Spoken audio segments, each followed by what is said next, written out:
Well, it's just me again. Um, you know, the workers' comps are just paid inefficiency.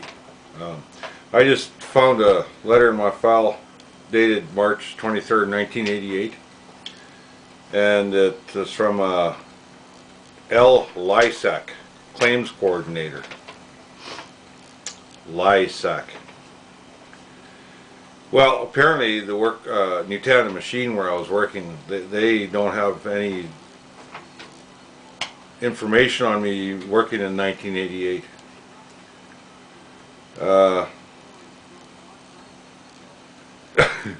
I was injured in 76 and they've got me, we don't know him. He never worked here in 1988.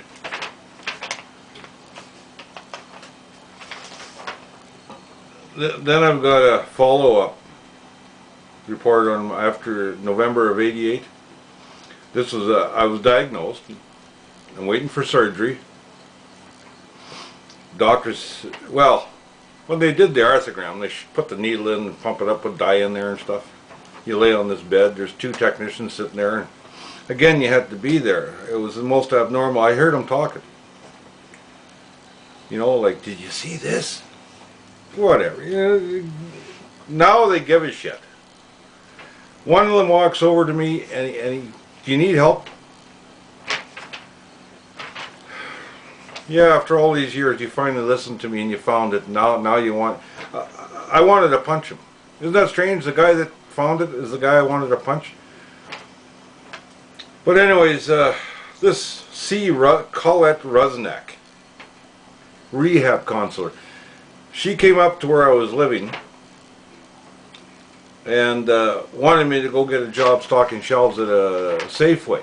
No, I was waiting for surgery. And I got a little fed up with her because she was pushy as hell. She was nosy, walking around my place like she owned it. I guess they feel they do. They're paying the rent, you know. I don't know. But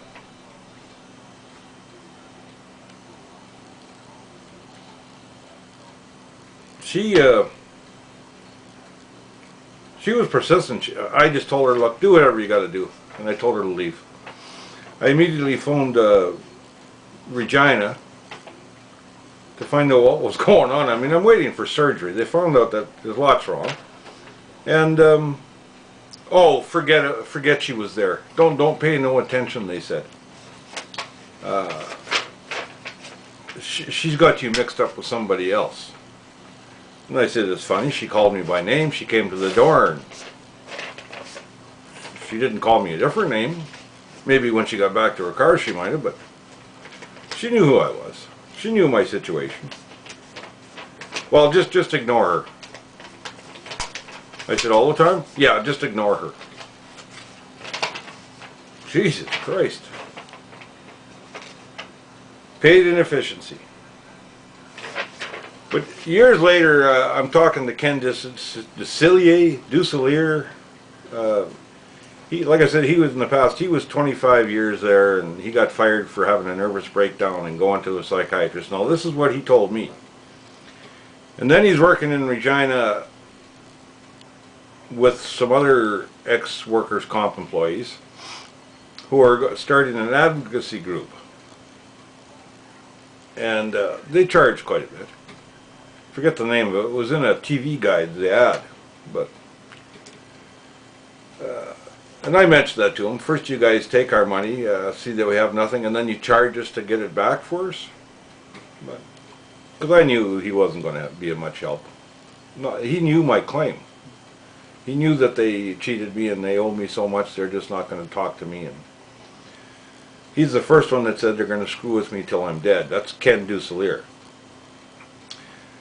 But he did say that the workers' comp is the most corrupt organization in Saskatchewan today. He spent a lot of years there. He knows what's the ins and outs. He told me that. He said that he's never seen anything as corrupted, and you never will. And I asked him, why doesn't anybody speak up about it? Well, they got a huge payout, and they got to keep their mouths shut. So he told me himself he got like $250,000.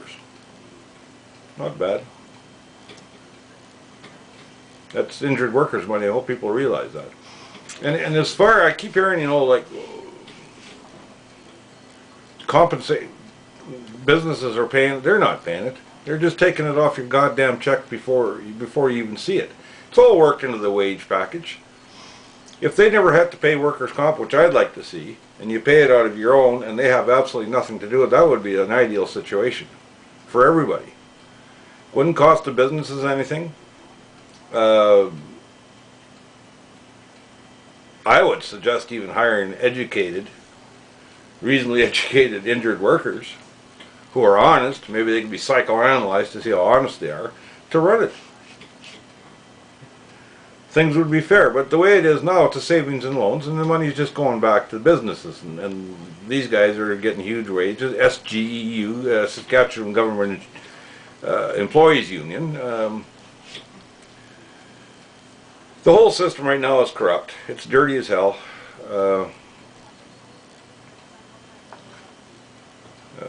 Christmas parties here are a lot of fun. Everybody sits with their back to the wall, you know. You want to take a chance on getting stabbed to death in there. But yeah, Ken DeCillier, he told me it was dirty there, and his name's in my file, and I think I mentioned he apologized to me. He knows what they did to me. He said it right out. And that they were going to treat me fair when he looked at my file, and if they didn't treat me fair by the end of summer, by God, he was going to do it for free on his own time. Well, then he got a government job, and he had to sign away. He wouldn't help anybody with workers' comp, I guess. He said me, but I think he must have meant a lot of other people too. I'm not the only one in this boat, but so many things that go on. You're going to find out the hard way, like I did, and it's you know, and it's depressing, and they'll hit you from every direction, you know, like they seem to know how far they can go with people. And I think that's the psych exam. They tell them what kind of people they're dealing with, and this guy isn't going to hurt anybody, so we can screw with him till he's dead, you know. And other people, I don't know if they should be compensated or not. Over the years, you see them, and they're extremely well looked after, you know. Divide and conquer, who knows? But anyways, I think they're taking target practice at me again today. I had a little problem, so see if I can't get it. I'm supposed to make a phone call tomorrow about the rent. Anybody got a cardboard box laying around they want to rent out for the winter? Anyways, have a good one. Bullets are flying. Have a good one.